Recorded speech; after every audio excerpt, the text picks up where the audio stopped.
Bruh. Okay. Yo, there's a weird yo. Oh my God. They're making my allergies act up. Ladies and gentlemen, boys and girls, welcome back to another episode of the We Hate Sports Podcast, episode 272 on this Father's Day Sunday. My name is Billy Cameron, joined by Gianni, Jello, and TK this week. And boys, we have plenty to discuss when regards to the NBA offseason. Giannis Antetokounmpo, once again, the topic of discussion when it pertains to a whole lot of trade rumors circulating him. We'll be breaking down one of our teams that we currently like that could potentially become favorites if they require Giannis. All right. Even got my sisters all interested in what's going to happen there. Darren Pearson, AJ Dybonsa are up going to projected to be the top two picks in the NBA draft, which is next week. We're going to break down which player is the best fit for the Washington Wizards to hold the first overall pick and what prospect that we would like to see our teams pick up in the NBA draft this year. We also have to talk about the NFL supplemental draft because a very, very important name is projected to be a part of it. So we'll be breaking down which team should pick up Brendan Sorsby, as well as a new series coming our way, where we'll be giving out our top five point guards of all time. Make sure you tap in for the We Hate Sports podcast. Follow us on our socials on Twitter, Instagram, YouTube, and TikTok at We Hate Sports all across the board. We post the episodes weekly on our YouTube page, so you really have no option. You have no choice. You gotta go and follow us. All right, that there's no other option. Actually, you'll get a cookie if you do. I don't know where the cookie's gonna come from, but you will. You will. All right, let's get started with the episode tonight. First topic of the night, like I mentioned, Giannis once again, the topic of discussion when it pertains to trade rumors.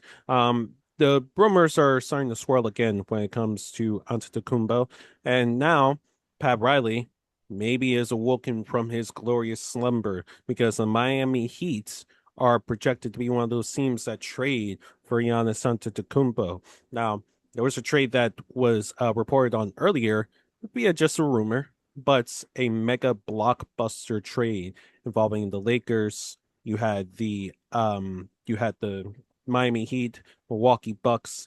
I believe it was the Detroit Pistons who in a 14 trade would see Tyler Hero get sent to the Milwaukee Bucks while Giannis ultimately goes to Miami. Among other things, there have been other people that have reported that Giannis will get traded within the next 48 hours. TK, does Giannis immediately make the Heat favorites on the East if he does get traded there? No. No, no, no, he does not, PC. Um, First of all, we have to know what the package looks like, PC, meaning pause. Pause.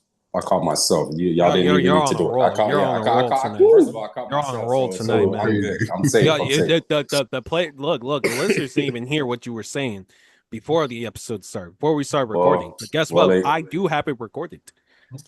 well, ladies and gentlemen, Give us 100 likes, bro. I have Y'all need to no hear, bro. idea what he's talking about. First of all, second of all, I caught myself. Therefore, I am safe from the pause.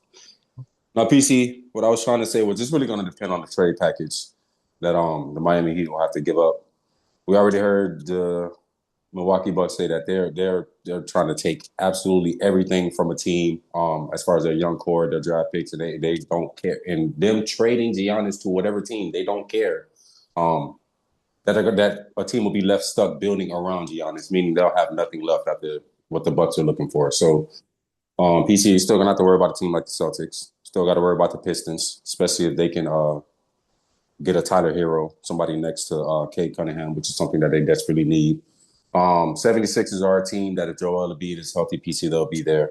The New York Knicks just won the championship, PC, and I just named four teams right there, PC, of teams that I think are better. I still think Orlando Magic is a team that's going to come up. The Atlanta Hawks could be another possible team that could be in that playoff atmosphere next year. So, nah, PC, it really does not move me at all. You also have to expect Giannis. He's going to miss games. Um, this is something that he's done since winning the NBA championship back in 2021. So, um, yeah, man, Heat fans are happy.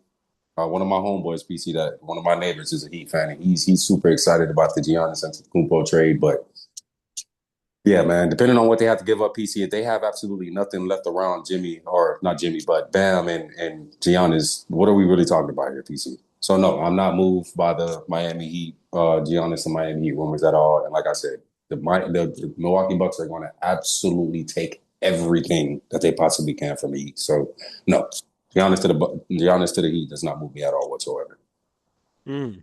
Jella? Yeah. I'm with TK on this one for sure. I do not think that they're immediate favorites. They do have a lot to work around now. I mean, I do like moving Bam to the four. I feel like that's where he's naturally better at. Um, just size and having Giannis on the five, that's a great look right now for them. But for the most part, outside of them, I don't see much playmaking. Tyler Hero is more than likely going to be a part of that trade as well. Their shooting decreases heavily. Um, I also heard Jaime was looking to be moved in that deal as well. So, like TK said, if they do wind up getting Giannis, they're taking everything. The Bucks are coming for blood. They want to make sure that whoever trades for Giannis feels that vengeance, and they do not want them to see success with Giannis. They want to take every young piece that they have, every draft pick, and from there, it's wraps. So take Giannis at your own risk, but you will not be favorites. I'm so sorry. So that's my answer. Mm. The Heat band, Gianni.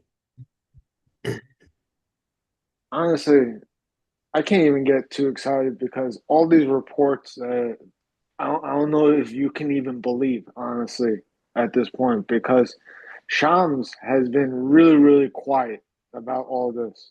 And when he's quiet about this, all these rumors, you can make a lot about it, a little bit about this and that and stuff like that.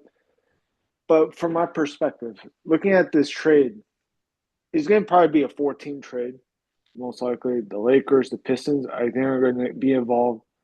I don't believe that report of the Bucks are going to try to want everything because there's going to be a limit at some point. Um, Entering this conversation, basically, there's going to be a limit of players and everything. And if there was a better deal, basically, they will actually come up and something will have been done already. That's why I feel like that report, I just don't believe it. There's also other report, Bill Simmons. I don't trust Bill Simmons at all. Saying that, oh, if we want to make a deal like a Bucks and Heat deal, Bam has to be in the deal, which is BS too. So I don't know what's gonna happen really. I would love Giannis, but I don't think we're gonna gut the entire team for him at this point because there's a limit, honestly, with how this package is going to be like, and I think it's going to get done. This is going to get done by draft night. If this go past draft night, I don't know what to say. PC, TK, and Joe, it probably won't happen. The deal. He's probably going to end up staying in Milwaukee, honestly, because everybody that is in the like Minnesota, Boston, they're gonna lose a pick basically off this. So they're gonna be like handicapped as well. So like this is up in the air. This has to get done by Tuesday night. If goes past Tuesday night, I think he's staying Milwaukee Buck. That's And how I see it.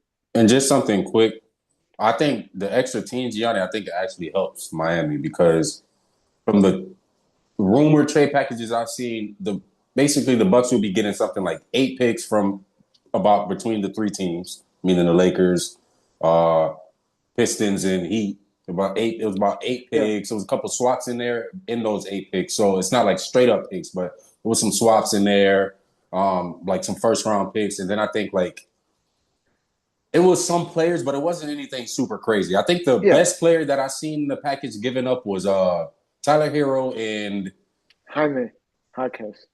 I think it was a player from, I want to say it was from a player from the Pistons. I can't remember, but it wasn't I think anything. it's Ron Isaiah Howard. Stewart, yeah, that's who it was. It was Isaiah Oh. Stewart. Yeah. So Isaiah Stewart and Tyler Hero were the craziest names I saw on the list. I think the Bucks are just looking at it. They want as many picks as they can get, which is why they're trying to involve 3 other teams. So that actually helps you guys. Yeah, because I look at the starting lineup. Wiggins, I forgot Wiggins is still on the team. I think he's going to opt into his deal the end of this month to stay one more year. And if you guys can keep Wiggins and Giannis, bro, that defense will be insane, dude. I think what we need is, depth on the bench, which we could get because getting a deal like this done before free agency gives like extra cap space where you can actually, get some bench players. You're not going to get another big time player in free agency, but at least you can like fill the roster up and then just have certain players that you can go off the bench. So you don't have to play Giannis and Bam so much minutes and everything like that. I think you guys gonna have to focus on like some backup bigs because I don't know if you saw in the certain trade packages, it looks like you guys will probably have to give up Khalil Ware too. Yeah. So if you do, but you're getting Giannis, so that's fair game, obviously. Yeah. But yeah, get some backups in, somebody who can come off the bench and just save the bruising on Giannis and Bam. You guys will be good. Yeah, I think all that will be taken care of. I think the biggest thing that is going to stop us from actually being a team that can win the East this year is not having a playmaker. I think that's going to be the thing that handicaps the offense. That's why Bam playmaking is basically not on par, honestly. He's actually a pretty good playmaker, but we need a point guard. Like we need that. That's been an issue I think the last couple of years. I think is getting a point guard that has the rights to navigate the entire court. I think that's going to help a lot if they can get a point guard and keep some of these players that are that can actually help a lot. I think we're in good shape, honestly. But that's the other deal that has to happen maybe in July. This whole rumor mill surrounding Giannis, y'all, I'm tired of talking about it. I'm not even gonna lie to you. I mean we've been in this spot before. We've been here before. We've heard these rumors before. Every single time it's like, oh, Giannis is gonna go here. No, Giannis is gonna go there. Now all of a sudden you're telling me that there's gonna be a blockbuster 14 trade involving the Lakers getting what they want, the Pistons and the Heat. Everybody gets what they want, right? I'm not buying it. This whole facade with Giannis about, oh, should I say or should I go? Nigga, you want to be a Milwaukee Buck. You're going to retire a Milwaukee Buck. Your family has already committed to being in the city. You love being in Milwaukee, Wisconsin. There ain't nothing to do but be a family man in Milwaukee, Wisconsin. Going to Miami or wherever you want to get traded to potentially win a second NBA ring, which again, I want to clarify, even winning just one ring is impressive as hell, especially in this current climate of the NBA, because hasn't been a repeat champion since the Golden State Warriors. And I just feel like that's a lot of hustle and bustle that's Giannis' family doesn't want to go through, that he doesn't want to go through. I think that if he were to get traded, it would be to the Heat, yes, but they would have to include 2 extra teams, and I just don't see it legitimately happening. Especially with how you mentioned, Gianni, that there has been any reports from Shams at all about this situation. Only rumors we've heard were from Twitter analysts. So I'm not moved. I'm sorry, I'm not moved. I just But PC, I'm not moved by it, bro. when does Shams ever speak on rumors? Though that's not how Shams moves, bro. He don't speak on rumors. Yeah. He puts the stories out when the stories are out, brother. Exactly. And another thing, PC, What stories have we heard?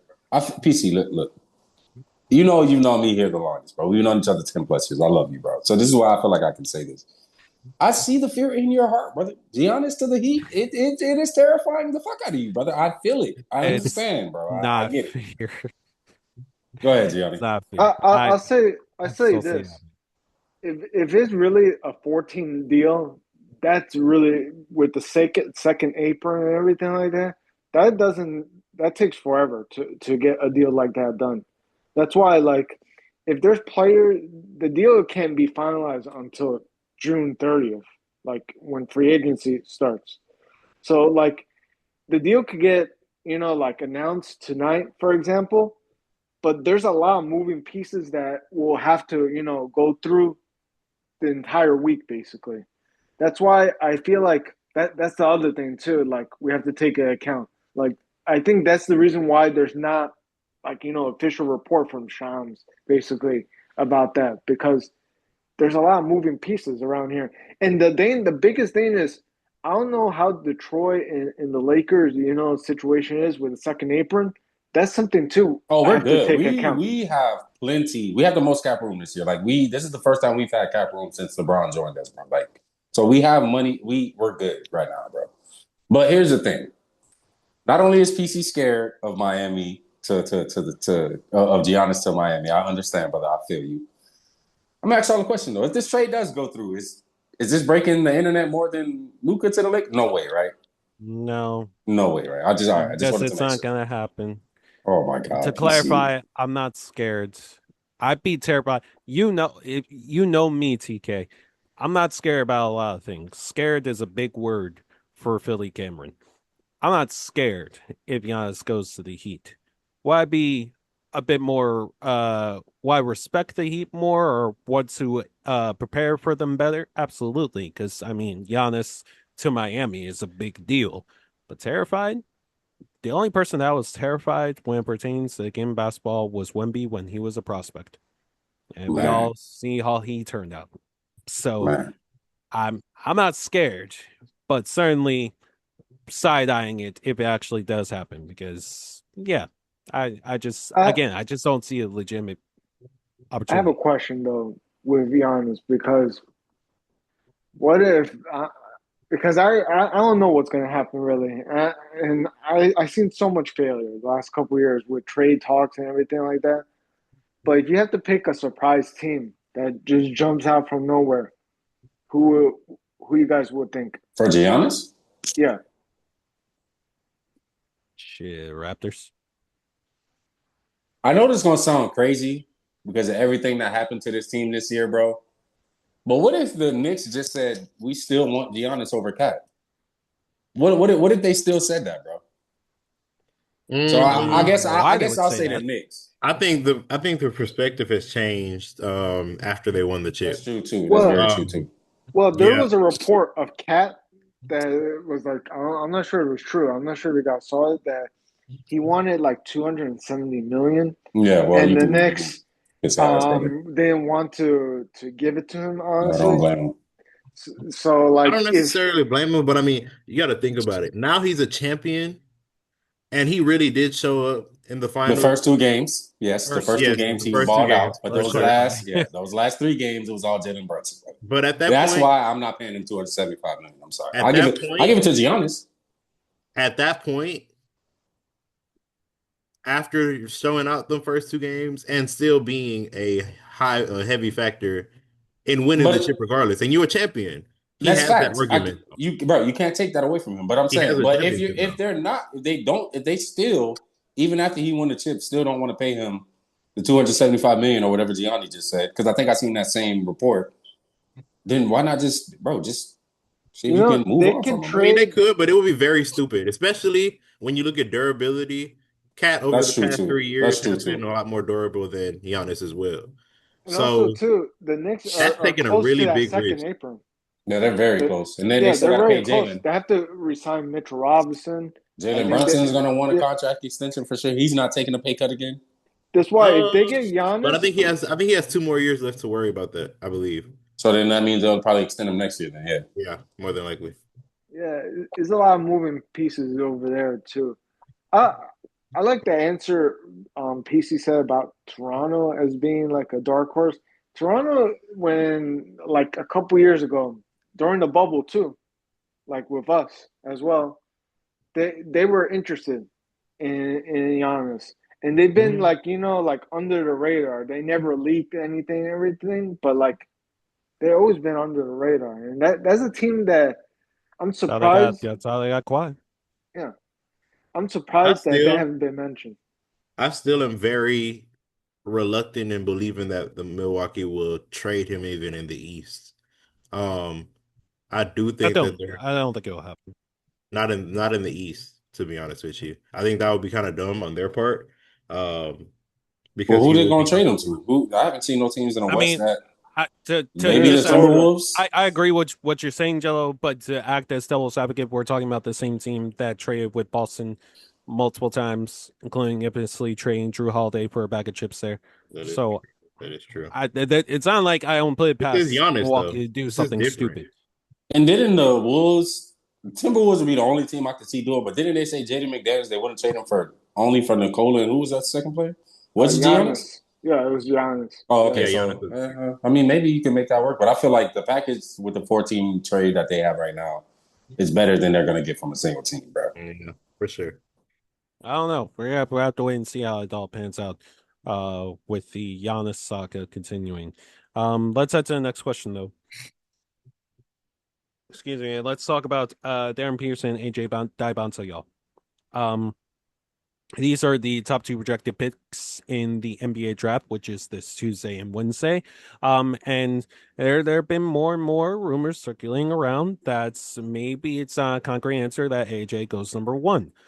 In according to ESPN NBA analyst Jay Billis, that Darren Pearson he believes is the most NBA ready player in this draft, and it's already a pretty talented draft to begin with. But when we talk about the top two players in this draft, AJ and Darren Pearson, which one would y'all take ultimately with the first overall pick? Which player is the best fit for the Washington Wizards, Jello? I gotta go. This is tough. I'm gonna be honest with you, but I gotta go Peterson. In this current moment, I'm taking Peterson only because I feel like that move will help Trae Young resign to them right now because that is a pretty nice backcourt if everything pans out. Front court, yeah, backcourt. I mean, um, I like what Trae Young could teach him as far as playmaking and what I have seen out of Darren Peterson. He can definitely pan out to be a top tier playmaker in the NBA for sure. Um, his shooting, he does have a little bit to work on, but I mean that comes with time. I mean, you're not going to be a fully ready prospect coming out of the NBA, but I really love his game. I think that he works best for the Wizards, and on top of that, I mean, you have an Anthony Davis as of right now. You have a AJ Alex Sarr. I don't think that it necessarily makes sense for them to go AJ Debinsa and get another big man when they already have a very, very solid situation right now in that sense. I think Darren Peterson will fit really good for him. Mm. Yeah, yeah, that was crazy. Gianni? I feel like this entire situation, I think the Wizards are like overthinking it, honestly. I think AJ should be the pick. This like these reports the last couple of days, basically the last week, been saying Pearson at one point, then AJ, then Pearson, AJ. Like, make up your minds, Washington, and don't make a mistake that and pass up on AJ. I think AJ will be perfect for Washington. And the other thing too is I don't know if they're going to keep Anthony Davis, honestly, the Wizards, because there've been rumors too about that. So I don't know if they keep Anthony Davis, especially because he can't stay healthy a lot. TK knows this because he's seen it a lot with the Lakers. Um, I just don't see it. I think they're overthinking it too much, and they need to make AJ as the first pick. Don't overthink it too much. Um, I'm gonna agree with you in that sense, She. Because AJ is the right pick for the Wizards. Speaking from experience, if we talk about a generational player coming out of Kansas, Darren Peterson may be the most NBA ready, yes, but you also have to factor in his injury history and dealing with someone like him and Anthony Davis and Trey Young all on the same team. It would be way too much. It would be the 2026 Washington Wizards will go down as one of the biggest what if teams in NBA history. So I think AJ is the pick for the Wizards. You get wing depth at during a time where you kind of need it. I mean, shout out to Bilal Kolobi. I don't think he's the long term answer though in Washington. Amongst like all the other wings that they have right there, it's AJ. And this guy is ready for it. He has he showed a little bit of reluctancy at first. I mean, fair enough, because I mean, who would want to go to the Wizards or any lottery team in that moment? Sure, but this is your team now, and I think he grew to accept that. Him not wanting to be a part of his workout, his pro workout was a choice, but again, he could talk, he can walk the walk.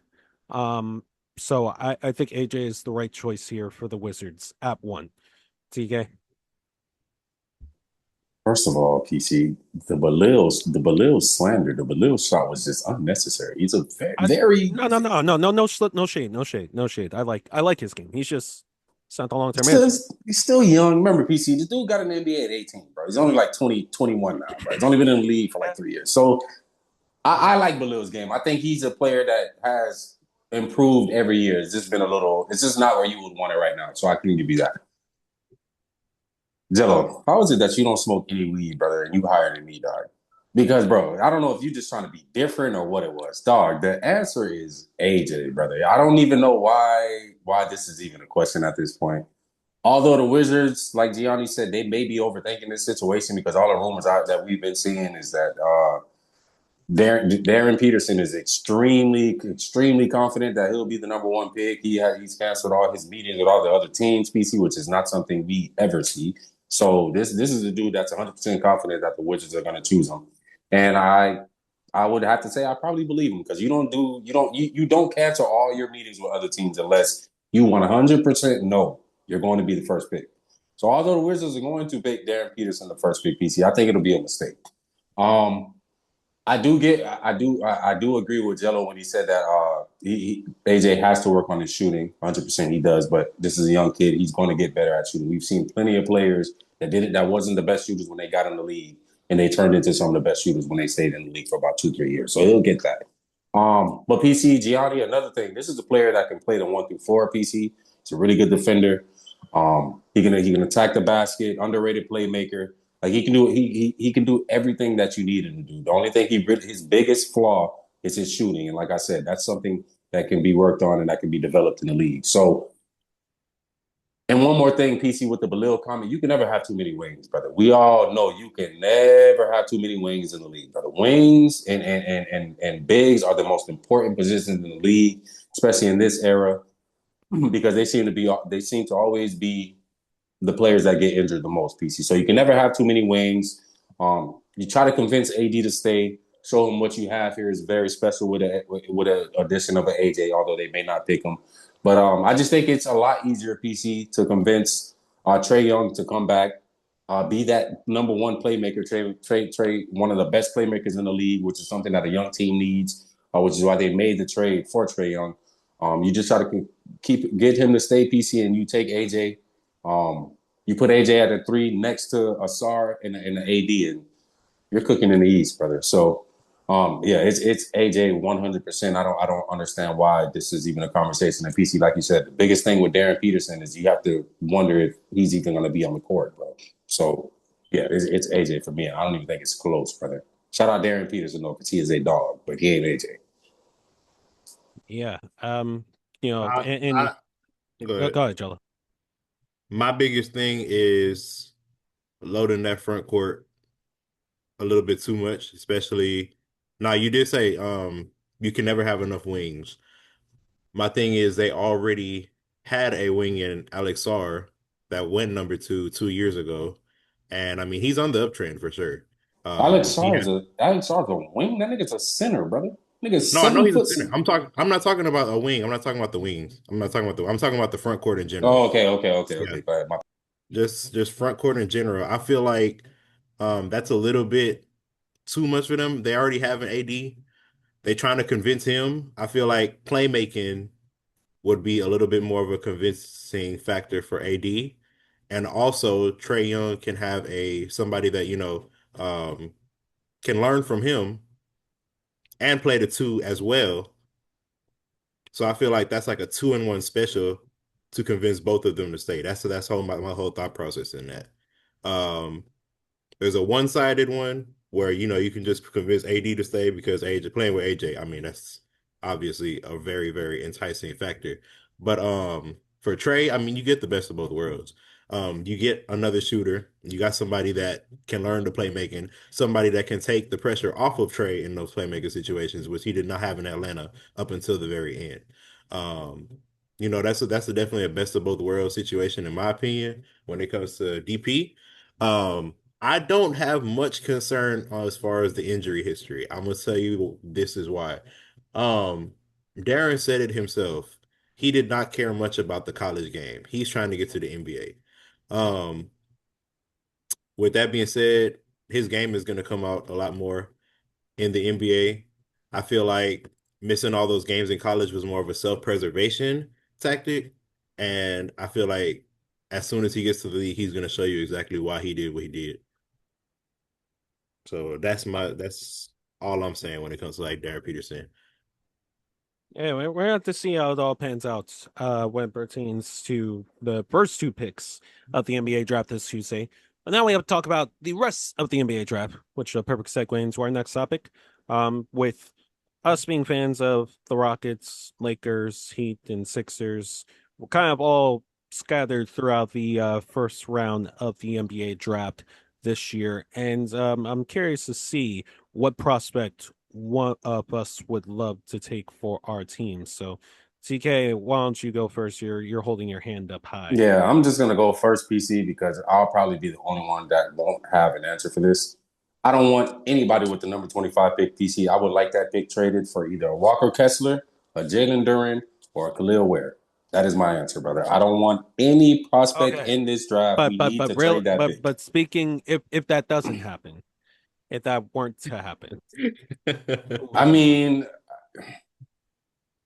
It's a deep draft this year. it Talented is, draft. but I mean, PC, by the time you get to pick 25 and what we in our needs, brother.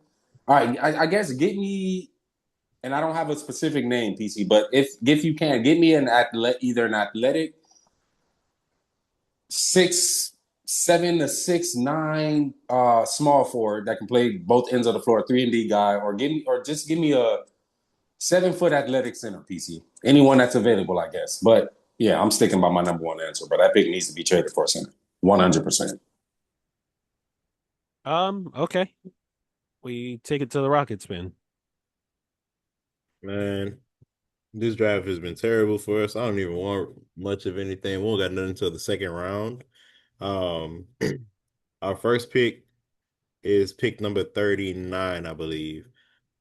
At that pick, I mean, this is a very deep draft, so I mean, there's quite a few people that I was looking at that we could probably scoop up. Number one, I got Terrence Reed out of UConn.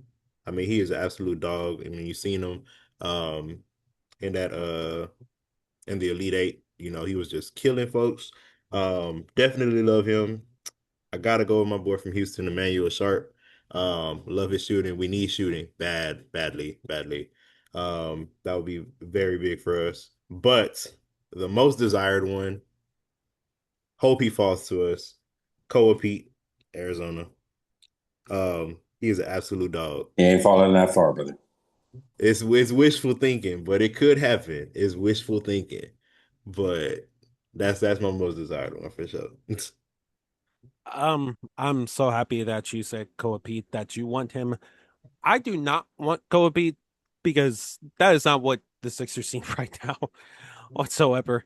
We need rebounding, but we also need scoring. And Pete is so very underdeveloped in that aspect of his game. In my opinion, I don't know if it's really controversial or not. Pete's more like a very high end second rounder than a first rounder. Exactly. That's And who I got. and that's why I wouldn't want to pick him take him at pick number 22. Oh yeah. Only reason I bring it up is because he has been linked to the Sixers through rumors. Apparently him and Maxey same agent, Rich Paul, so he's been linked to us a couple of times already. But let me tell you something. Mike Yancey, Jameer Nelson. Now, Jameer, you were one of my picks. You're actually one of my top picks when it came to who's going to take over, basketball operations for the Sixers. If you draft Koa Pete or Chris Cianak Jr.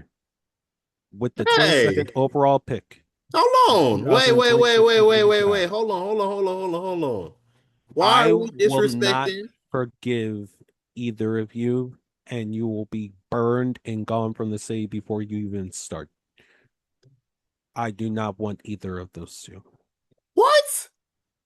I do not need. Those are both I do not steals. want either of those two.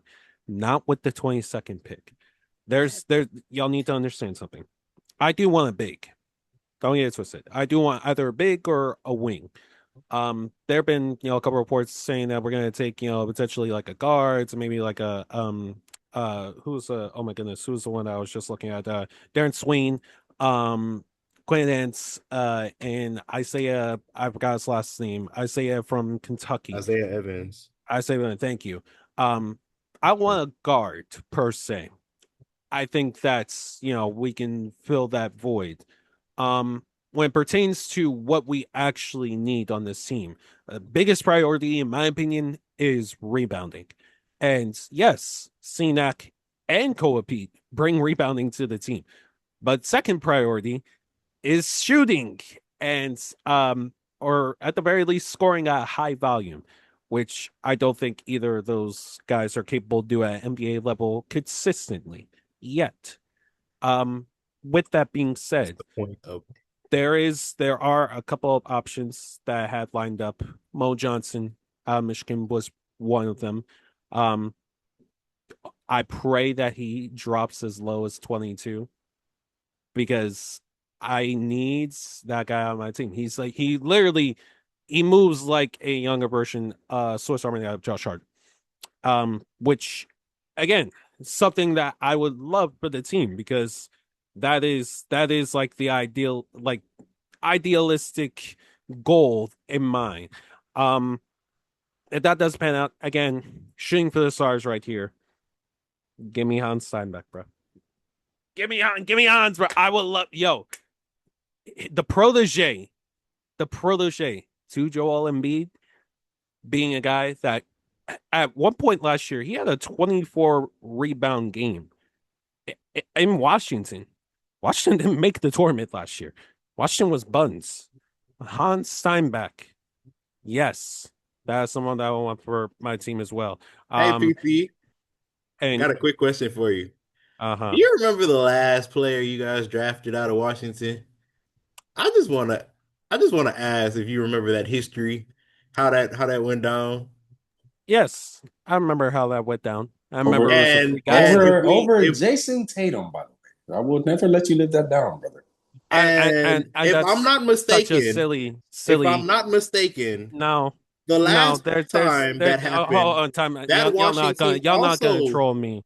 Also did not make the NCAA tournament at all. They were actually a 4-win Washington team. So you mean to tell me that over a Chris Cianak and Kobe, who both made the Final Four, by the way, you would rather take a player who has not seen any type of winning situation because he had a 24 rebound game on a bad team, or maybe the fact that he's actually experimental with shooting the three. He can learn from one of the greatest offensive rebounders of all time, and Andre Drummond. We need rebounding on the team. I mean, that you can bring up the experience in the tournaments all you want. Yes, absolutely. Do you know we can talk about that aspect. but one man don't make up an entire team. Gianni, do you see this, bro? We're Imagine not not gonna caring. just deny that. We're not Imagine gonna just not ignore caring that about fact. your sinner's knees, brother. Bro, I just I'm can do sitting it. here, TK. I don't know like what to say really, honestly. Over Cole Pete, I'm sorry, it's just insane, bro. Giannis has I'm sorry. he has no type of defensive prowess at all. And you're telling me this is what you want for the team? A big man that can he can barely shoot. He can rebound. Don't get me wrong. One of the best rebounders in the So you draft basically for want sure. The Andre best Drummond. rebounder. So you basically want another Andre Drummond. That's basically what you want. That's exactly what he wants because he plays no Hey, defense. let's be very crystal clear. Andre Drummond was our best rebounder last year. We were Oh a my horrible God. we were a horrible What are guys. we We were a doing? horrible rebounding team last year. One thing that Andre Drummond added to his game last year too was the three shooting in the corner. So you don't I care mean, about literally, defense. what? You don't care about defense because he's not a Oh good no, defender. I do. I He care is about not defense. going to work on his defense. He is not that type of player. I'm just letting you know that out the gate. Right. You've seen Anyways, him. You've seen his game, obviously, right? He is not a good yes, rim protector. that He's is something that he can learn. Again, I feel the same way We're not with Hans saying as you're wrong, but we're not I'm saying he not no can't learn these things. But I'm saying that with someone like Hans, he is on the same like developmental project as like a Cole Beat and Christina. And like whoa, and literally that is so disrespectful. the reason for that being is because these guys are just not quite NBA ready. Oh man. That I because mean, but Hans is. am I wrong in saying that? That's not crazy to say. I mean, I I don't don't think feel I Whoa, don't think what? any of them are NBA ready. If That's we're the going to be whole point of honest, the draft. No, especially in the 20s, PC. Those are literally prospects, bro. Like you're going to have to develop them. eh, I would take eh. my chances with Cole Peep. I'm sorry, bro. Cole Peep would be my pick personally. I'll take Like a for what C-Mac. y'all I'll take need, Chris because he Of has the either course you shooting would C or take touch. Chris. You're Chris. a Houston fan. Of course But you would take Chris. I'm speaking on strictly his tangibles. He is an obviously he's a better shooter than both of them. First of all, and he can Right. get you the rebounding that you want so bad. And on top of that, he actually plays defense. He's learned from one of the best defensive coaches in the country. Are you done? Okay, no, you're good. You're right. Okay, sweet. The next player that I wanted to look at was Jefferson out of Iowa State because again, that is somebody that I would actually love to have on the team. He is basically the Colin Murray Boyles of this draft. At least that's the way I want to look at it. And don't make that face, CK, because Colin Murray Boyles had an excellent rookie season. Okay, yeah, I give you that. So I would say that he is basically like a younger version of Josh Hart in that sense. And I think he would immediately fit in on the offense. You pair him up with Tyrese Maxey and VJ Edgecombe, and Jefferson can initiate the offense. He's a great passer. He averaged what was that, I believe 4 or 5 assists with the Cyclones. On top of being able to shoot the three, on top of being able to rebound the ball, that ideally is my favorite pick out of my top 3 choices. But again, someone like Hans Siebeck would be great. If we were to get a Pete, he would really have to show me something. Even someone like a Chris Sinak, he would really have to show me something. I think if I'm really thinking out loud, it's like I want a forward or a center before I want a guard. I'm tired of taking guards with our first pick. We've done it for the last 3 years, and don't get me wrong, it's not like they haven't panned out or anything because they certainly have. But unfortunately, thanks to Daryl Morey, he traded away one of them. So I think I would appreciate a big just have a little bit more stability there, especially if we're looking to move Joel or even PG in the off season. Dominic Barlow, for as cool as he was last year, isn't the long term answer. He's just a cool bench piece. Andre Drummond ain't gonna be around forever either. So you start building up the future right there. With one of the guys mentioned. There's a guy, That's my take PC. on it. There's a guy that's available out there, and that can literally get you about 8 to 12 rebounds a game. We have a Do not shiny, say, a do not very say, rare shiny no, DeAndre absolutely Ayton not. for you, brother. Please. No, We will absolutely even throw not. Dalton Connect in the No, package for you, absolutely. brother. I And we will can get a deal spit done. Knew on the it. phone. Shut I up will about spit on the DeAndre phone Ayton. and then fart on that fucking phone and then hang up, bro. Gianni, go. That is crazy. That's insane. For the 13 pick, I'm like TK. I will trade that pick for Giannis at this point, or for somebody that can help the team at this point. I don't know what really. I think if anything, if we keep the pick, I think it's probably like a point guard. I'm not sure like what point guard will be available at that time, the 13 pick, but I will trade the pick honestly at this point. I'd rather not keep the pick. It's a lottery pick. I think it has value. I think we can get something good in return. If you If can't we get can get, Giannis, just trade it to OKC. They got plenty of point guards they'll trade it to. I just hate OKC. I just have to throw some shade at OKC. PC. I'm Yeah. sorry. I hate them. oh, that's a good Yeah, idea actually. there's been it's been a question you've been dipping and dodging when it pertains to OKC, but that's another conversation for another day. I got somebody for y'all.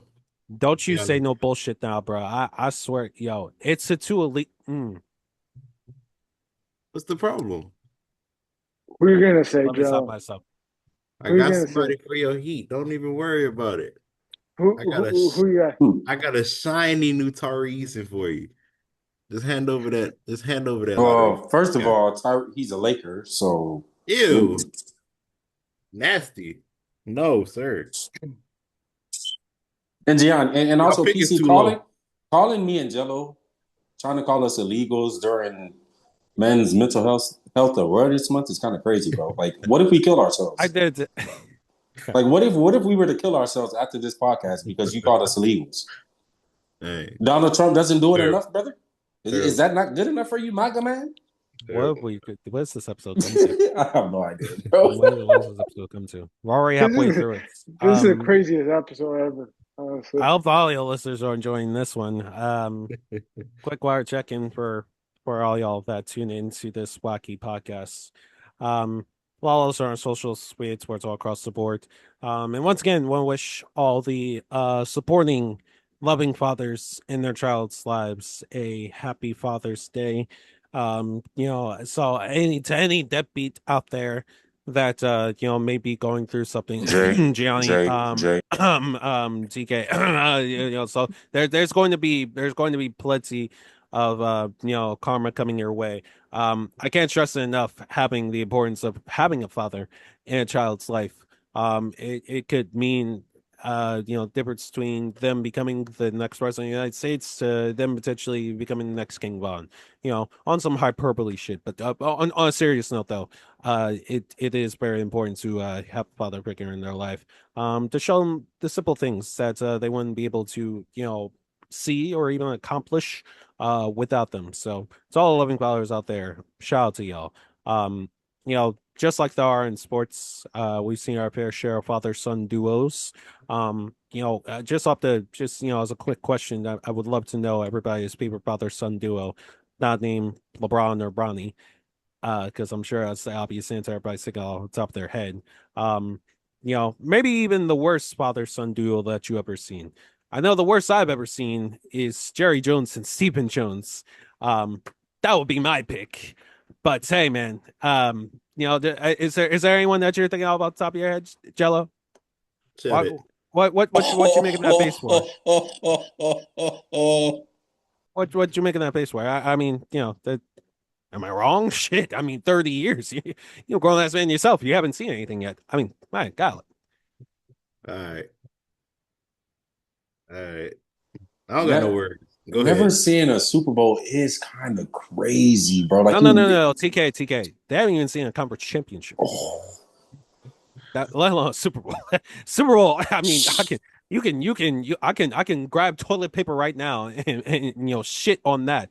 Wipe the shit from Jerry my mouth, bro.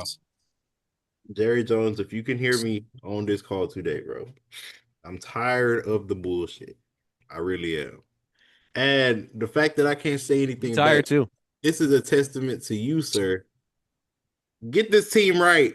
Hey, he got you George Pickens, bro. Be happy. At least George Pickens gonna be there this year. Be happy about that. Actually have a lot of hope this year. I really do. This is one of my favorite teams that I've seen structured this year with how they've been working on the defense, keeping Pickens. This I, nigga been happy since he got Caleb Downs, bro. Nigga been on cloud nine, dog. I've Yeah, been in loving. December I've been is gonna loving be it. good. It's been great, man. Tell me, we got Caleb Downs and we got Lawrence too. Like this was a great draft. So wait, so for the listeners, I'm about to start some NFC East piece. So who's winning the NFC East this year? Oh shoot, damn. We're gonna I win think the I NFC. think we take it. I think we take it. Cowboys? I'm What sorry. Cowboys winning the I think Do we take y'all it. agree, PC and Gianni?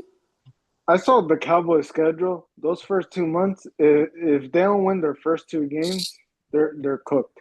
Honestly, What about y'all though? Let's see. Is that even a question? if we start 2-2, we're in great shape. Honestly, anything worse than 2-2 to start, I think then it becomes Not a for question. nothing too. Christian Parker, the best coordinator for the Cowboys, who y'all took from us. You've raved about him, and there's a reason you should be hyped and excited about this team and about this defense. You should be excited. Mm-hmm. Where was Christian Parker for the last couple of years? Oh, I understand. I understand. Shadowing under Thank Vic you. Fangio. Yeah, exactly. Yes, Shadowing for under sure. Vic Fangio. Mm-hmm. You think that Christian Parker has learned everything from Vic Fangio. Vic Fangio taught him everything that he knows. But that does not mean that Vic Fangio. Fuck, wait, I messed that quote up. Vic Fangio hasn't taught everything that he knows.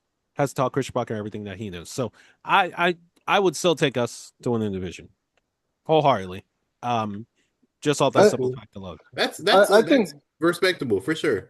I think we win 12 games. Honestly, I think we go 12-5, win the division, and in January it all depends on like the health on the team, how the path looks, and stuff like that. But I think 12 wins is doable. Looking at the schedule, the toughest part of our schedule is that December schedule when we have to play Seattle, Houston, and San Francisco 3 straight weeks. I think that's probably the toughest part of the schedule. Yeah. I think that's our easiest stretch of the schedule, if I'm not mistaken. Well, not the December, but that November and October point. I know we have to play the Cardinals. We got to play the Colts. Aren't the Cowboys like really like historically bad in December? I'm talking about November, not December. Oh, okay. Yeah, December we're cooked. December is terrible. We got Cowboys, we got Seahawks, we got Rams. I was gonna say December is the Eagles' death month this year. They sent us to hell in December. I'm not even gonna lie to you. If we can manage to keep momentum going before then, we should be fine though. I think September, like for us, PC is really Chicago, and then we go to Chicago. I think Monday night, and then short week we're at home against the Rams. I think if we can win one of those two games, start 3-1 because the first two It's games going to be a very close race. NFC East is going to be very interesting. It's probably going to be one of the funnest divisions to watch. And then Jaden Daniels is going to be back. I was just about to say that Jaden Daniels comes back. The Giants will be better. Jackson Dart with John Harbaugh. That's going to be it's going to be a very fun division. It's going to be a very competitive division this year. I think it's going to be competitive. The thing is, I just hope that this guy Sean Mannion knows like what he's going to install basically. And there's not. I know that he's a new coordinator. He never called plays before. There's going to be like growing pains. But I hope he gets through it, honestly. He's a terrible quarterback. Let's see what he does. Well, we'll have to see how it pans out. Funny enough, all four teams in the NFC East, I think we can comfortably say, have their franchise QB. But that leads us into the penultimate question of tonight. Talking about Brandon Sorsby, the quarterback from Texas Tech, who is entering the NFL supplemental draft. Draft that's, for draft picks that may have potentially not gotten picked or for some reason or another weren't a part of the initial draft. Now, when it pertains to Sorsby, this is a quarterback that a lot of analysts would consider to be a late first rounder had he been a part of the initial NFL draft. Unfortunately, as he was trying to make his way back to college to play for another year, NCAA said, nah, you were betting, buddy. And as a result of that, you cannot return. So he's now entering a supplemental draft. And honestly, it's the first time in a really long time that I could say there was a player that a lot of teams were looking at from the supplemental draft. Someone that's this hyped anyway. So for Brendan Sorsby, he has officially declared for it. Which NFL team do we believe should take a chance on him if he does decide to declare for this draft? Um, if I'm thinking off the top of my head, there, I think that a team like the Indianapolis Colts should look at Mr. Sorsby. Anthony Richardson, I think it's pretty clear and just needs a restart somewhere else. Daniel Jones, I don't know how old Daniel Jones is, but he's coming off an Achilles tear. Maybe having a loose sanity run off an Achilles tear after not going to pan out. The rest of the quarterbacks on that roster, Easton Stick, Riley Leonard, Shane Steichen. You know I like you, Shane Steichen. I think Shane Steichen is the most underrated head coach in the NFL. You cannot keep on winning or putting your team in position with these scrubs like QB. All right. I trust you. I trust you wholeheartedly, but you need stability there. Brandon Sorsby would be that stability. And on top of that, he would be a lot of what Anthony Richardson was for the Colts, a dual threat QB, someone that can get it done with their legs, but it's also someone that can get it done in the air. So I think the Colts should look at Brandon Sorsby. They may have to, the Ursay dollars may have to risk that second round pick for him. Gianni? That's actually a great pick, PC. I didn't think of them. The team that I thought about that their quarterback might retire after this coming season is the Pittsburgh Steelers. Honestly, like after Aaron Rodgers retire, they have I think Will Howard as the backup. I don't even know who else they have. Honestly, in that quarterback room, it's a questionable quarterback room. I think getting Sorsby I think will help them a lot. I think that will be the best spot for him because he could learn under Rodgers for 1 year and then take over as starting quarterback. That's the other thing too. He can learn and take some knowledge from him. Jello? It was honestly tough for me to answer this question because I actually had two teams in mind when I thought about Sorsby. His his ability. I mean, he's a very polished passer for the most part. Um, Pretty good on his legs too, for sure. But I think the Saints is a team to look at strictly because I do not know how much I trust Tyler Shuff. And I think that he would be a great low risk, high reward situation for them if Tyler Shuff doesn't pan out. He's obviously able to learn behind him as well. They'll actually be able to learn at the same time, Tyler Shuff only being in his second year. A lot younger option as well. It's a big thing. I definitely think that the Saints is a really good option. Another one, the Miami Dolphins. They really and truly have no real answer at QB. Malik Willis is their savior right now, and how much they trust him. They trust him pretty much, quite a bit. But I don't see it working out long term.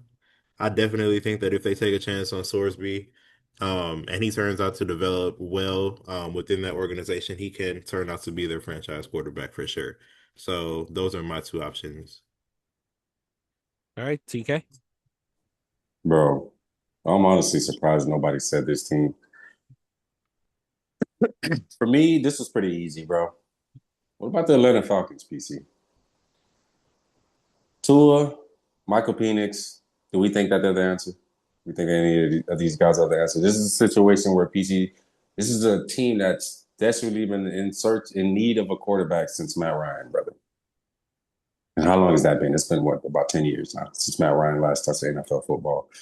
Also another thing, PC. Remember the last dual threat quarterback? I'm glad you pointed this out too, because I thought I would have been the cool one to point that he was also a dual threat quarterback. But I'm I glad was you gonna know. say it. I was gonna say it, but I was gonna leave it to you. Y'all remember the last dual threat quarterback that the Atlanta Falcons had? Can somebody what was his name? What was his name? I have to pause you. I have to pause you right there because I'm not comparing. No, Brandon Sorsby absolutely, to Michael no, PC. Just let me cook, brother. Okay. Obviously, I'm not thought you were comparing gonna be him. talking about something But totally somebody different. just get I did not think you was gonna go there. Can somebody refresh my memory of the last dual threat quarterback that they had?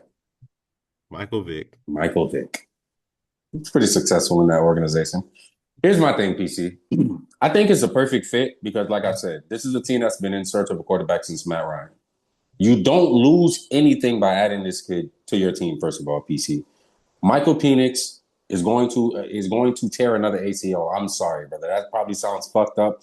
And to any of his fans, I'm sorry. This is just something that he's been dealing with since his early days in college. It seems like he tears an ACL every other season, brother. So it's going to happen. We all have seen what Tua did in Miami, bro. We've seen Tua at his highest of highs, and it wasn't enough, brother. So I have absolutely no faith in any of these quarterbacks. You bring this young guy in. Maybe you play PC. Maybe you play Tua about 5-6 games, and then you throw or 8 games. I'll say 8 games, half season, and then you throw the kid in and give him an opportunity. This is a team that has an extremely loaded offense. I think we'd all agree.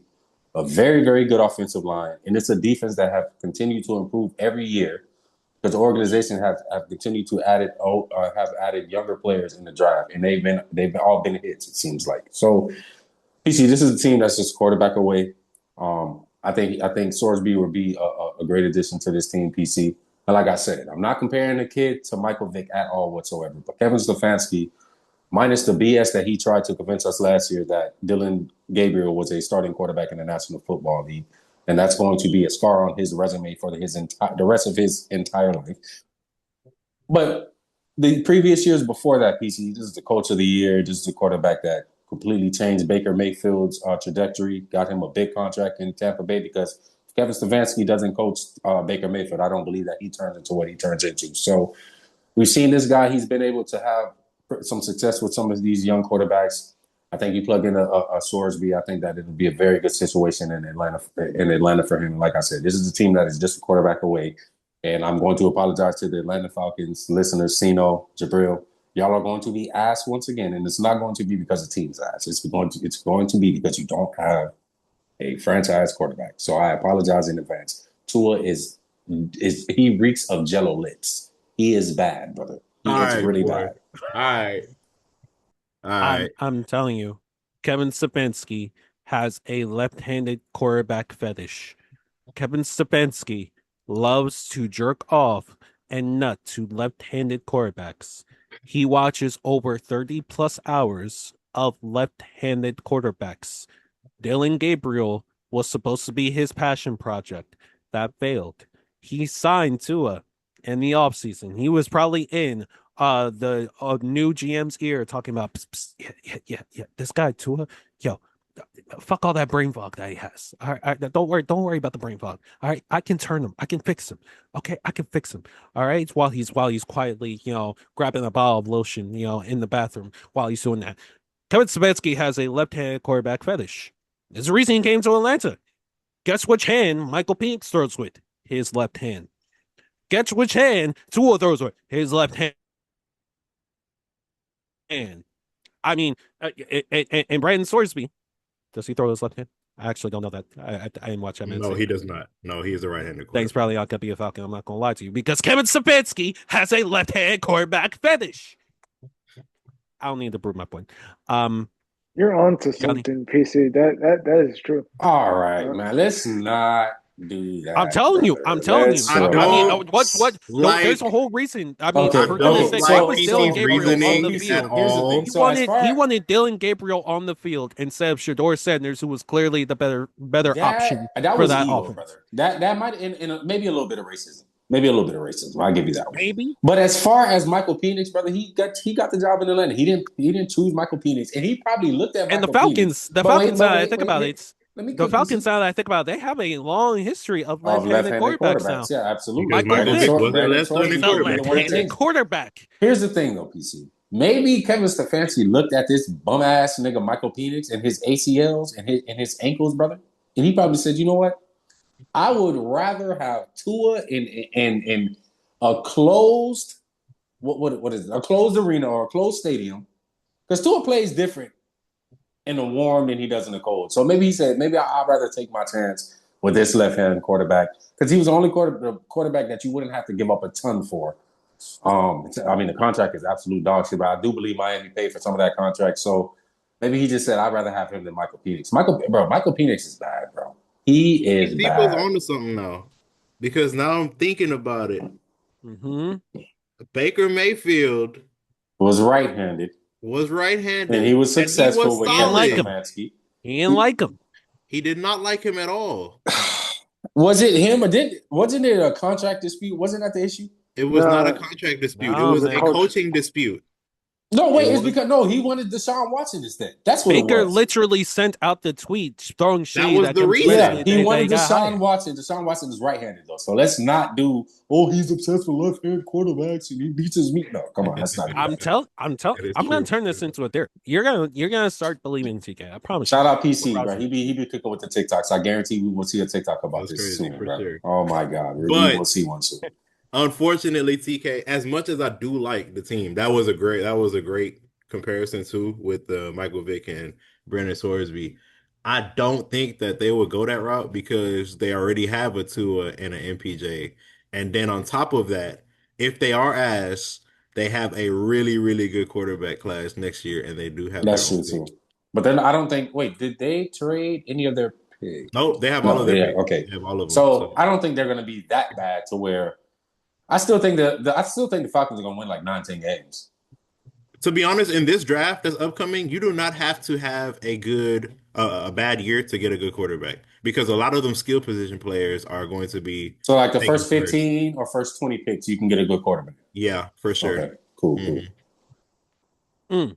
Bo Nix, you better not fuck up, brother. Yes, hands out, man.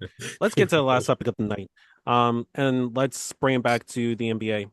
We have to talk about Jalen Brunson. Once again, NBA champion Jalen Brunson, new king of New York, had one of the most incredible playoff runs to date this past season with the New York Knicks. And now, in the grand scheme of things, a lot of people are looking at Jalen Brunson very differently.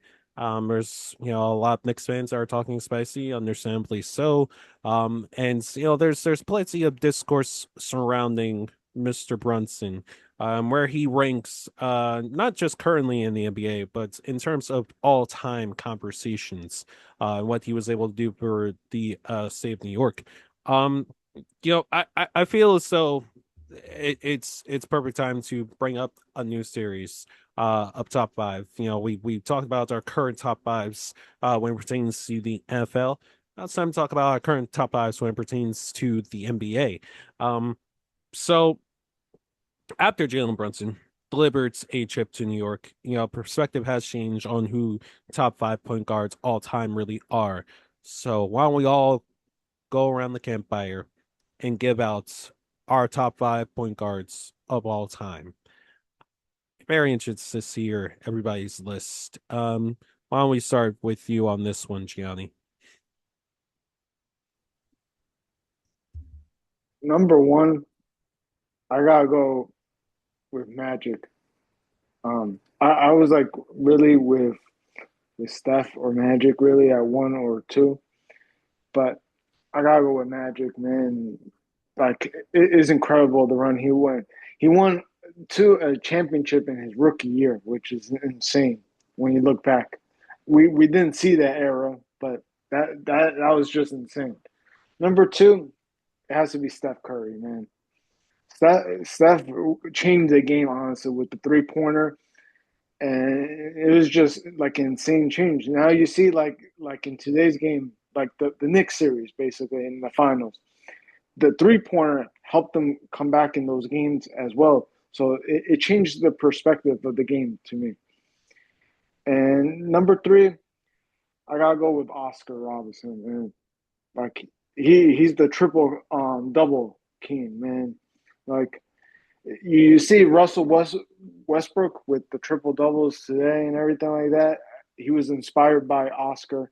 I think he should be in the top 3 for sure at this point.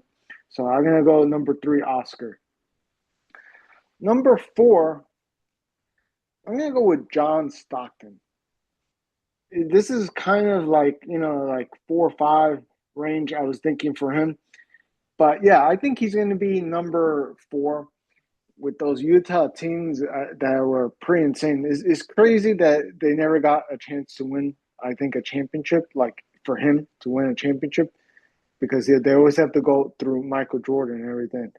But like, it's incredible, like his playmaking and everything. So I have to put him number 4. Number 5, I'm going to go with Isaiah Thomas.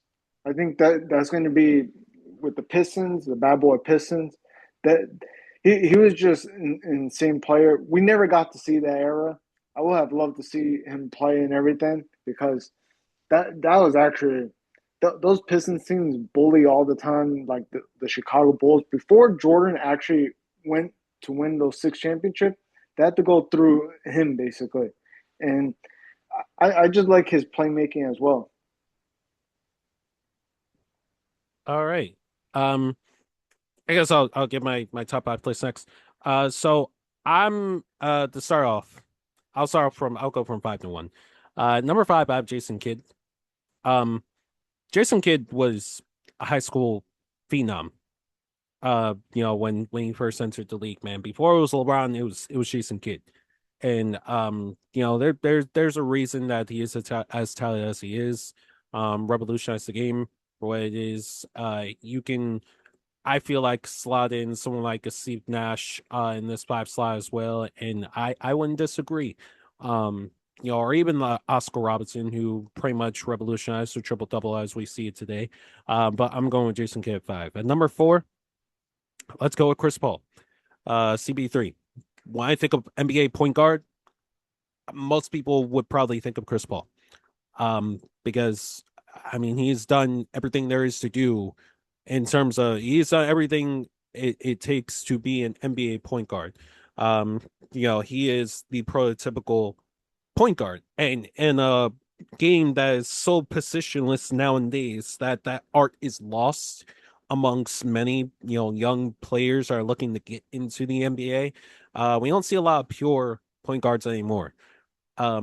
Chris Paul was the last of a dying breed, and now that he's officially retired, I feel like I have to put a little bit of respect on his name. So number 4, I'm gonna go Chris Paul. And number 3, let's go Isaiah Thomas. Part of the bad boys era of Detroit Pistons basketball. I mean, what more really needs to be said? He was in godly wars with MJ and Magic Johnson and Larry Bird out there in the East.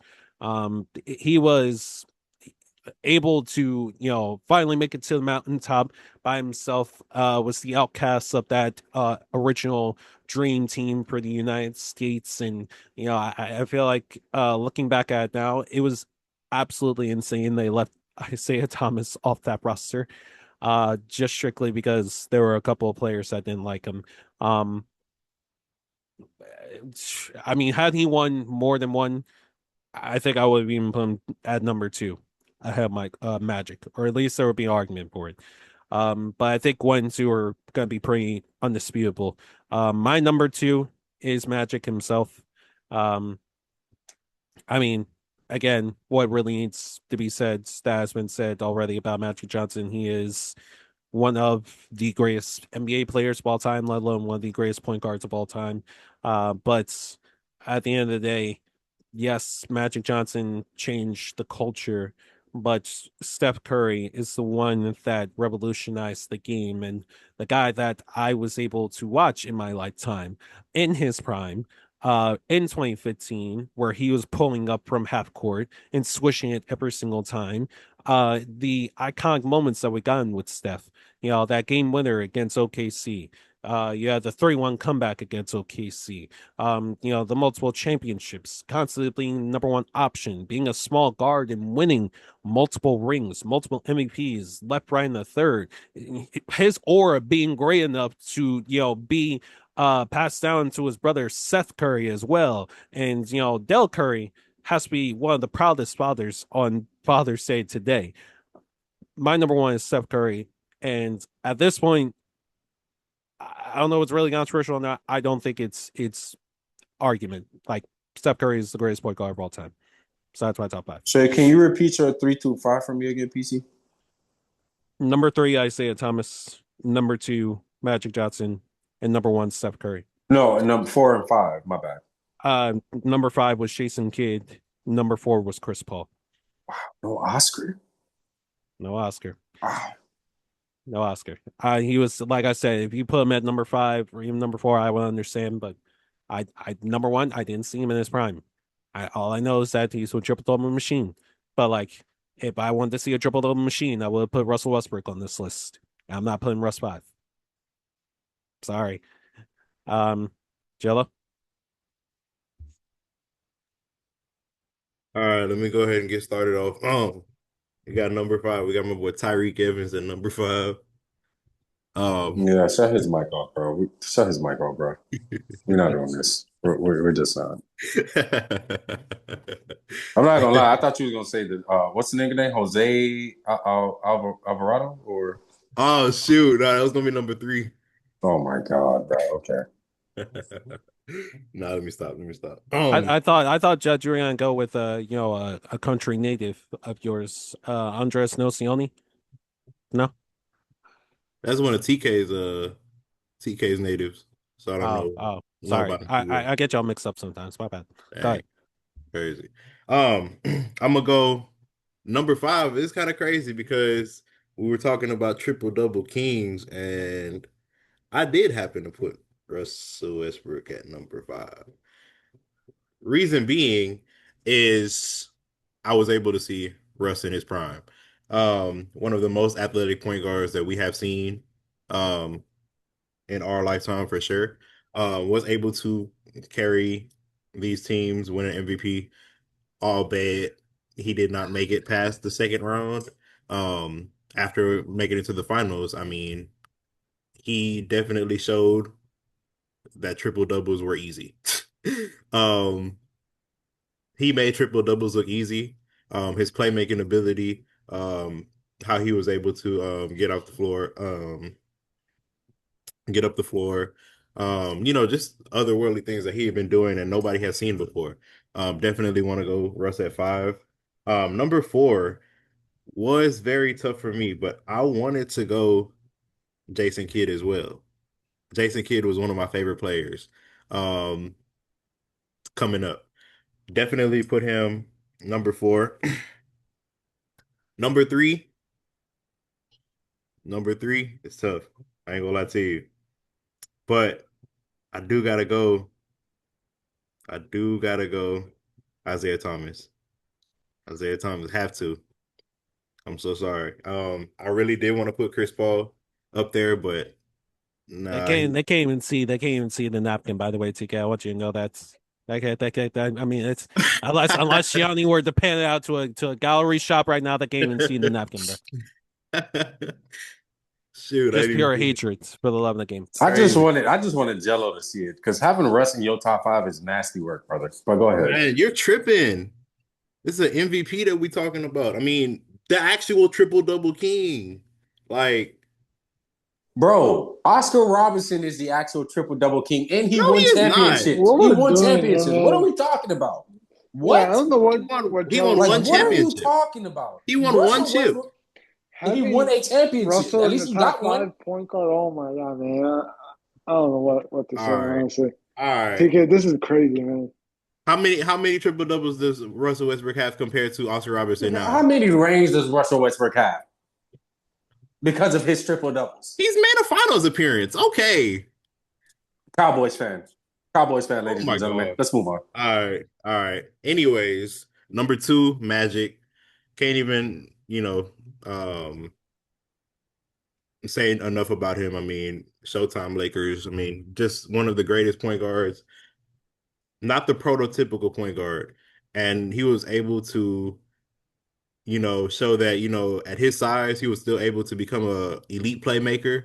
You could run the floor threw a freaking power forward in his freaking era, because he was definitely the size of a power forward.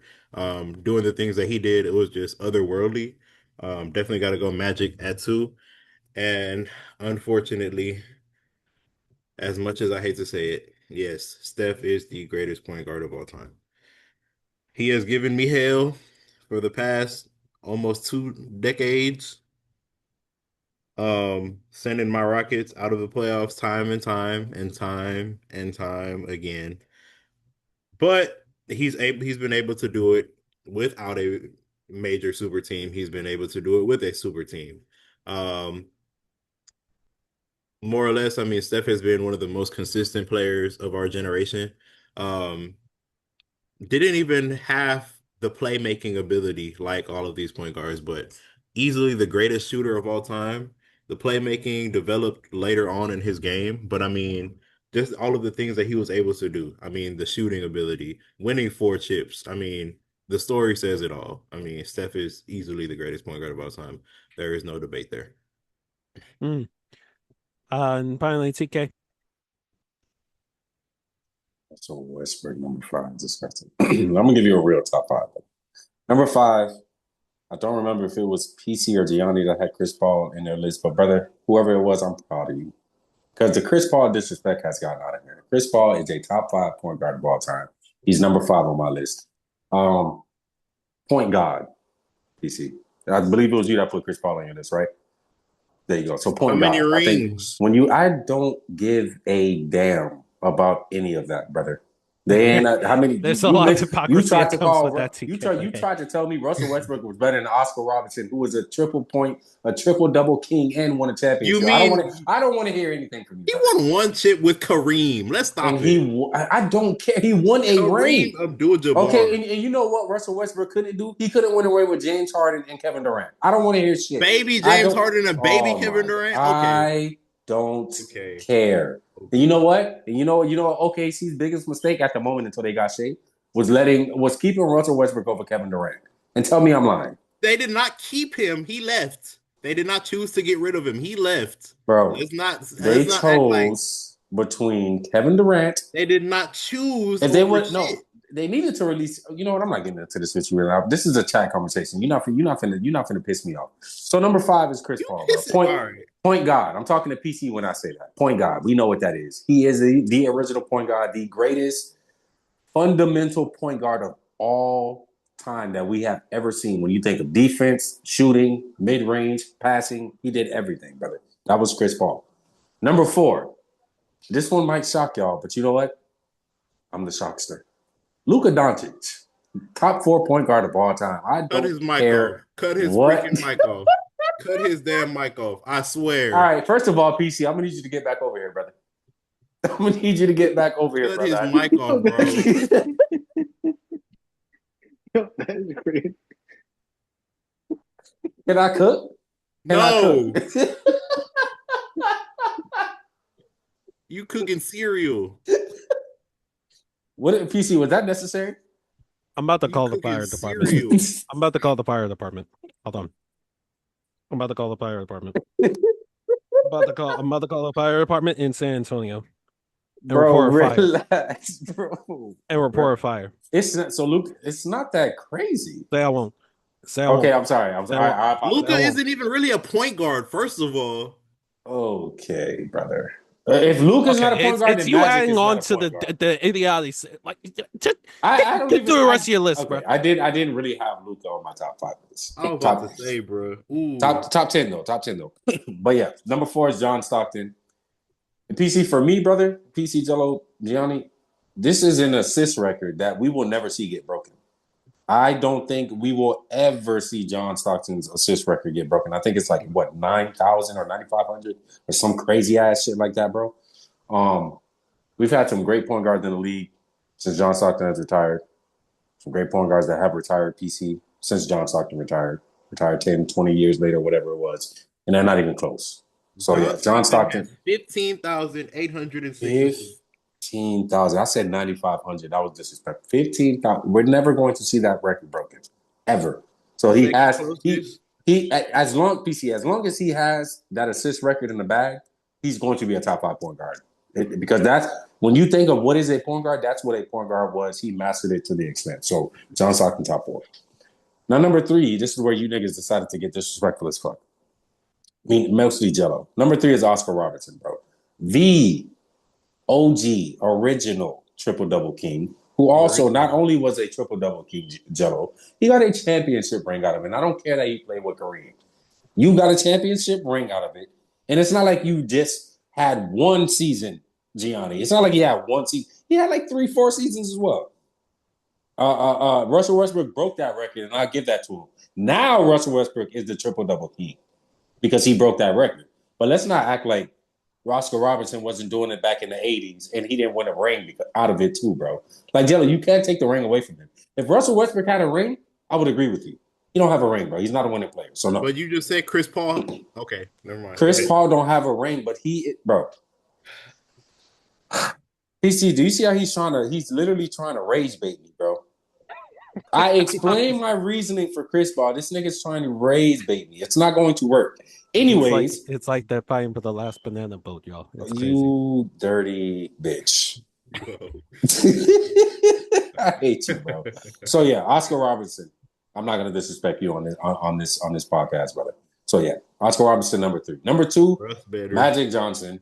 And I understand that for the ones who chose Steph Curry over Magic Johnson, because number 1 is Steph Curry, obviously. But my thing with Magic Johnson is cool. You did what you did in the 80s when it was just really just you and Larry Bird and Michael Jordan that had just got into the league. He hadn't even took over the league yet. So it was really just you and Bird. I'm not, and you also were 6'8". I don't remember who said it. You were 6'8", brother. I think there was a season where you actually played a full season at center, and it worked out. You were just one of those players who was gifted with height. And I'm not taking anything from his assist. One of the best passers of all time as well. Magic Johnson could play, bro. I mean, it's Magic Johnson, but you were 6'8", brother. And I believe that if you was the same size as a Isaiah Thomas or 6'2", 6'3", I don't know if you would have been as good as you were because of your height advantage. So Magic Johnson, number 2.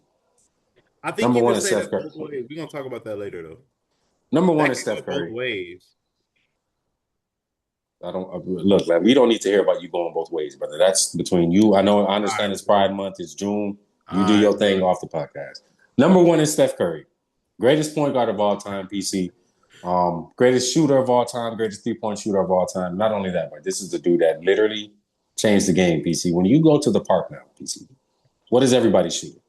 Nobody's trying to do layups. Nobody's trying to do mid-range. Everybody's trying to shoot the 3 ball, and they're trying to shoot it from half court. That is because of Steph Curry. 4-time NBA champion. He got his finals MVP, which was something that a lot of people would try to shit on him about. He's finally able to accomplish that. I just don't understand. And also, Gianni, PC Jello, he wasn't 6'8". This is a dude that was 6'3", labeled a smaller guard, was capable of being your shooting guard, was capable of being your point guard. And yeah, man, Steph Curry's the greatest point guard of all time, bro. I don't understand the people who still have Magic over him. I don't know what more they need to see, PC. I don't understand. I'll say this: I put Magic over Steph just to be different because I knew everybody was gonna say Steph. That's cool. Yeah. That's cool. Yeah, because everybody shoot threes, man. Like no, but TK, I think maybe like the 3-point generation is crazy. Like I can't imagine like 5 years from now how it's going to be, because how you going to defend too, because there's more calls, there's more offense. Like 5 years from now is like going to be crazy, honestly. Man. Well, sorry, Bam's over here showing off, being prideful during Pride Month in the chat. Anyways, top 5 all-time point guards. Definitely want to turn this into a series. And we could potentially do top 5 shooting guards all time next week. Let's see how it pans out. But for now, episode 272, we gotta wrap up real quick, y'all. What a chaotic episode this was. I don't know what I was expecting tonight, man, but certainly there was something in the air. To all of our listeners, whether it's audio or visual, what's this? Yo, the face that Joel was just making just now, bro. Bro, why was your mouth open, dude? What the fuck was that, bro? What the fuck you got going on, nigga? Bro, that was wild, know, dog. bro. And he don't even be Yeah. noticing he be doing He it. really he looking don't. at us That's the we funniest crazy. part, bro. He really don't be knowing.